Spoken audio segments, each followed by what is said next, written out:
1-point perspective, tree-lined road.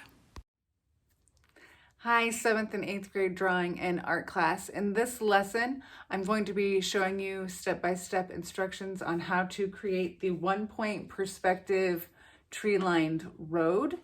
Remember, for lesson 3, which is 1-point perspective, you are picking one of the 3 lessons that I have provided for you on Google Classroom.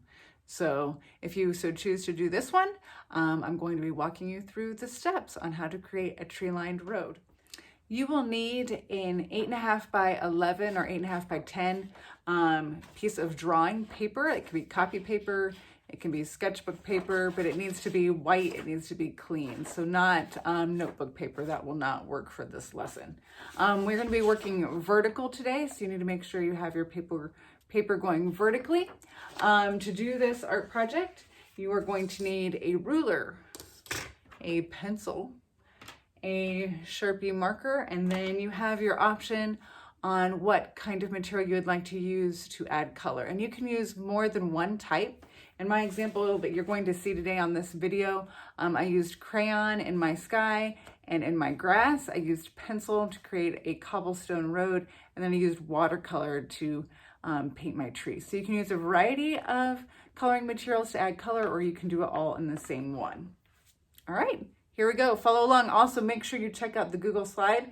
It also has step-by-step instructions and the grading criteria, which is super important. This is a 2-week project, so you are going to need to show your work in week 1, the progress. You do not need to have it finished in week 1, but I need to see that you have started it. So you are going to have to upload an image of your started artwork for week 1, and then it will be due in week 2. All right, here we go. Can't wait to see your finished artwork. You're going to start with your paper going vertical.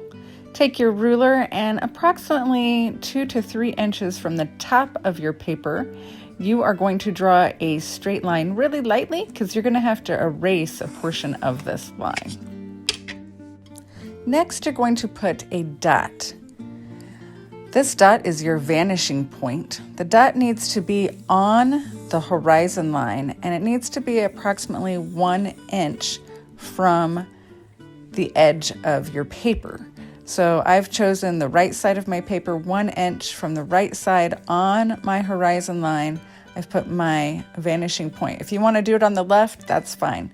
Then you're going to draw your road, and notice that your road is slightly curved, and it is getting wider as it nears the bottom of your paper. Remember, as things near the vanishing point, they get smaller or more narrow. We're giving the illusion of depth, as if things are receding into the background. After you draw your road, you're going to draw the tree trunks of your trees that are following along your road. Notice the tree trunks get smaller as they near the vanishing point. The base of the tree trunks, that line at the bottom of your tree trunk, needs to be in line with your paper. So it's going parallel. And then they slowly work up the paper toward the vanishing point, and they get smaller. Make sure you are sketching during this process. You will have to make adjustments to your trees and your road, so make sure you're pressing very lightly so you can easily erase. After you have your tree trunks in, you're going to begin drawing your tops of the trees. You're going to start with the largest tree at the bottom. That tree goes almost all the way to the top, so it curves around and the point comes almost to the top of your paper. And then your trees slowly get shorter and shorter as they near the vanishing point. Again, we're trying to heighten that illusion of depth as if your trees are receding into space. As you draw your trees, you're going to erase the horizon line because the trees are covering up the horizon line. So you're going to erase that horizon line. Your trees go above the horizon line. And then as you go through that line, erase it as you go, or you can erase it all at the end.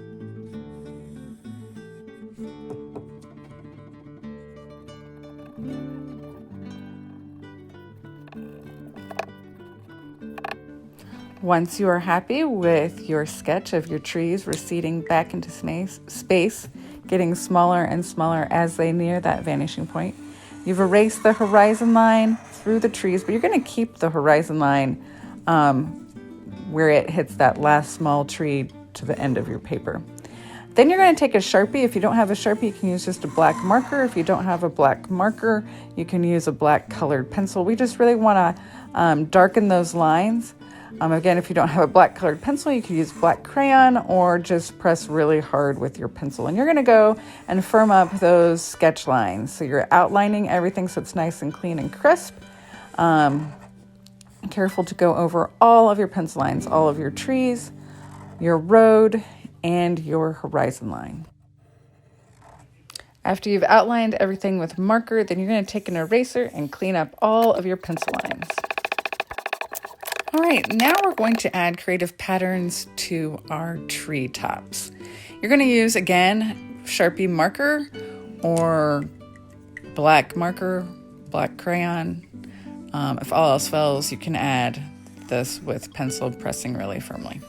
But again, pencil is a last resort. We really want our patterns to pop. So this is very similar to the work you did on your Zentangle City.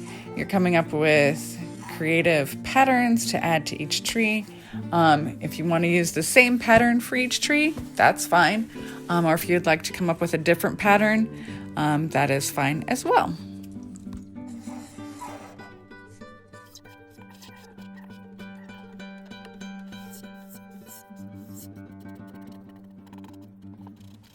Once you've completed the patterns in the tops of your trees, again, you could do all the same pattern or a different pattern in each one. You are ready to begin adding color. You have options for how you would like to add color. You can use crayon, colored pencil, watercolor paints. If you have oil pastels, great. Watercolor colored pencils. Whatever coloring supplies you have at home, marker is fine. You are more than welcome to use. So I am using crayon in my sky. And this is very similar to how we did the sky of our Zentangle City, although you are not required to use warm or cool colors. You can really use any colors of your choice for your sky. If you want your sky to be blue and have clouds in it, great. If you want your sky to be a sunset, which is what I'm doing, I'm going to be using a variation of some warm colors with purple. Really, it's up to you on how you would like to do your sky and the colors you would like to use. Just remember that your strokes should be flowing side to side because it is a sky. Do your best work, keep it nice and neat, blend your colors together. Watercolor is a little tricky for the sky. I wouldn't necessarily recommend that because you have to color in those crevices in between your trees. But if you want to give it a shot, I am not going to stop you. Good luck. Can't wait to see how you add color.